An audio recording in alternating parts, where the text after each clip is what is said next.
Good morning, beautiful people. I hope you are having a wonderful day so far.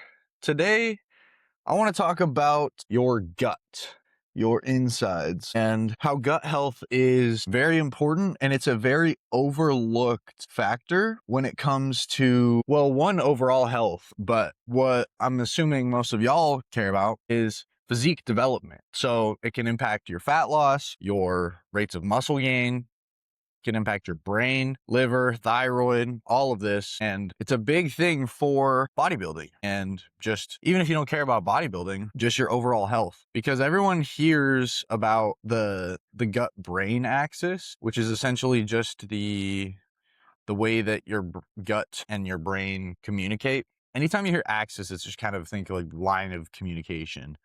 But you also have gut skin and gut liver and gut thyroid and gut heart.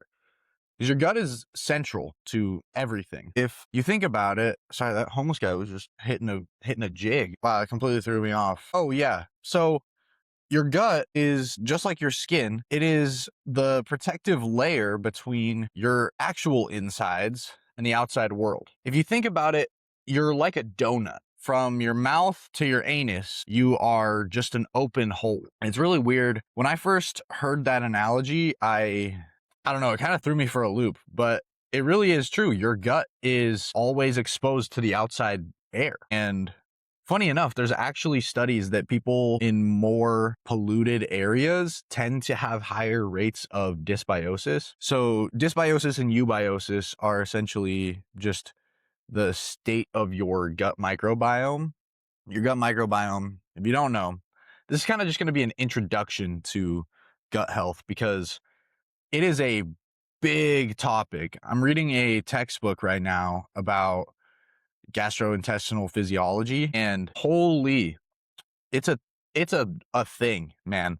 And I'm fairly well versed in physiology, but the GI tract is its own, it's a beast. It is a beast when you start getting into it. Again, because it does affect so many different areas of your health. And anyways, yeah, you have your gut microbiome, which is just, there's a bunch of bacteria that live inside of you and mostly in your small and your large intestine. And they do a lot of cool things like short chain fatty acid production, that's why fiber is so important, because your gut doesn't digest it, your microbiome does. Well, I guess your stomach doesn't digest it, your microbiome does. It's part of your gut. Your gut, when people talk about gut health, they're really talking about the entire GI tract, which again is from your mouth to your anus. And because digestion starts in your mouth, you have your saliva. I mean, obviously you have mechanical digestion and chemical digestion, and both of these happen through both stages. Like, it's not, mechanical digestion doesn't end once with chewing. You have peristalsis, which is just the moving of things through your GI tract of food. So you can even if you were hanging upside down,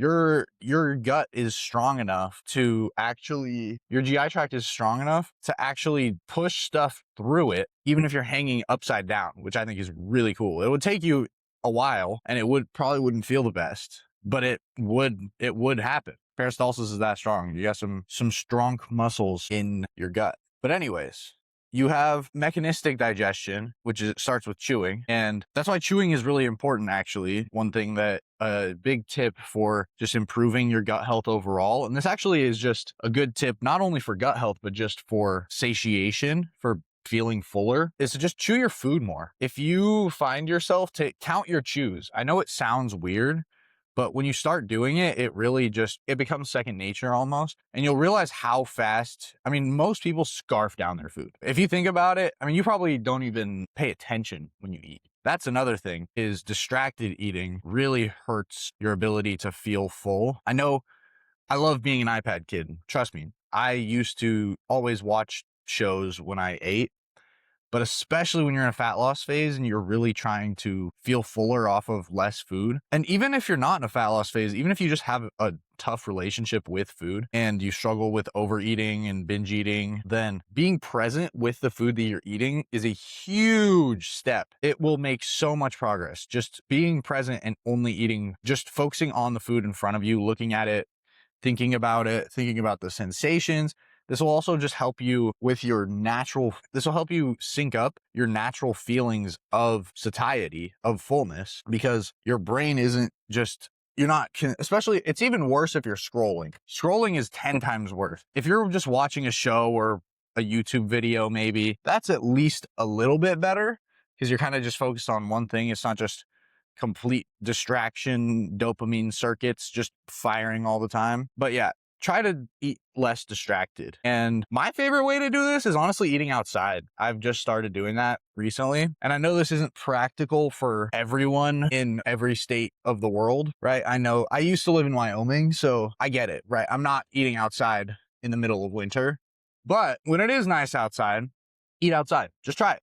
It is amazing. And you also want to chew your food more. That's the whole thing I was talking about, was digestion starts in your mouth. So chew your food 20 to 30 times per bite. I know that sounds like a lot. You can start small. You can start with 10 to 20. And I'm not saying every single bite. Okay, there's obviously some foods that require less chewing. But again, this helps with both digestion and feelings of fullness. You're going to be less hungry. You're going to get fuller quicker, and you're actually going to be able to tap into your own natural hunger signaling and your fullness signaling if you do this, because that chewing starts the signaling of fullness. It tells your brain, hey, there's food on the way. There's energy on the way. So it kind of can calm your ghrelins signaling, which is your hunger hormone. So chewing your food more that's one of the first things that I tell basically every new client, is just start counting your chews. And again, if you're not distracted while you're eating, counting your chews gives you something to do. And yeah, count your chews, 10 to 20 to start. Really should be 20 to 30 chews per bite. And take smaller bites as well. You don't need to just be wolfing down massive bites. I used to do this as well, is just take massive bites of food and I would just scarf it down. That really it is, when you think about ways to stay fuller longer, a lot of the strategies that you can use to stay fuller longer are also strategies that can improve your gut health, because a lot of the reasons why people overeat and why they have bad cravings and they can't really be in sync with their natural hunger and satiety hormones is because their gut health is off. Because when your gut health is off, when you're messed up, it really does affect your ability to, one, produce these hormones, and two is to actually feel them and notice them. Because again, the gut and the brain, they do a lot of talking, and you've also got your gut and your liver and your pancreas. And this is where a lot of these hormones are secreted, and the digestive enzymes are secreted, because your gut and your vagus nerve is it's very important. That's like probably the most important part of your gut. I mean, I don't know. It can be debated. I'm still learning a lot about this, so I'm not trying to say anything that's too dogmatic. But your vagus nerve has I think it's 500. It has a lot of nerves. It does a lot of talking. Your gut is a very talkative part of your body. It does a lot of signaling, specifically to your brain from your vagus nerve. And a lot of the problems that people have, they don't realize that it's connected to their gut, especially because a lot of the symptoms that come from poor gut health show up in other areas, and they get treated one by one in those other areas. Like your gut health can impact your connective tissue. So it can impact your joints and inflammation. And that's the other thing, is when you have poor gut health, normally you'll have really high inflammation markers. And the other thing with your gut is it can, your gut affects your brain, especially in really, really weird ways. So people who are depressed tend to have higher rates of dysbiosis as well. And it's up in the air because this is just a correlation. So it's up in the air of is it just the fact that people who are depressed tend to have worse diets? They're going to not eat very many, right? When you don't want to live, you definitely don't want to eat vegetables. So that's kind of the thing that people are saying, is they're like, oh, well, they probably just have bad gut health because they're depressed.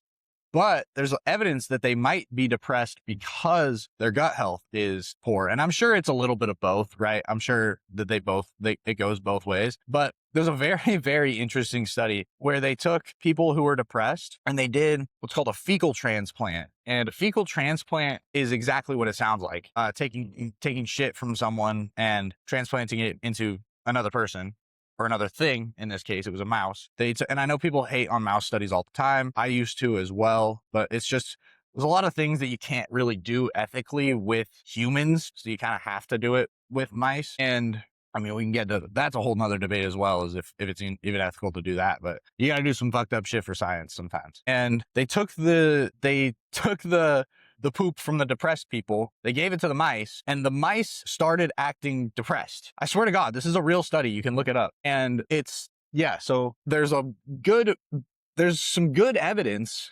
that your gut might be affecting and might be causing some of your depressive symptoms, which is insane. I'm going to have to do a lot of videos about gut health, to be honest, because it's just such a wide and complex topic, because it's also where most of your immune system stems from your gut. That's where pretty much all of your immune cells are, like your white blood cells, your T cells, B cells, things like that are all in the gut. And this is why that's why you have a lot of stomach issues that will arise when you are sick and when you're feeling down.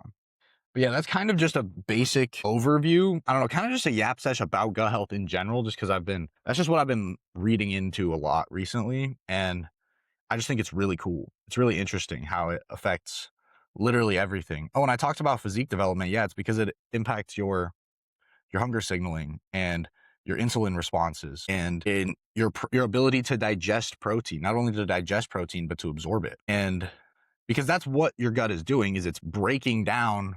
Your body likes to use things in their smallest form. And obviously we're not eating things we're eating things in what's called polymers, which are, there's the four main types: carbs, fats, proteins, and nucleic acids. And then those get broken down into monomers, and that's what your body can actually use. That's the things that your cells all run on. And yeah, it's just a whole bunch of things. And I'm not an expert by any means. I'm very new to all this, but I'm kind of just taking y'all along on the journey. So hopefully you learned something. If you did, drop a like, comment, subscribe, and I'll see y'all in the next one. Peace.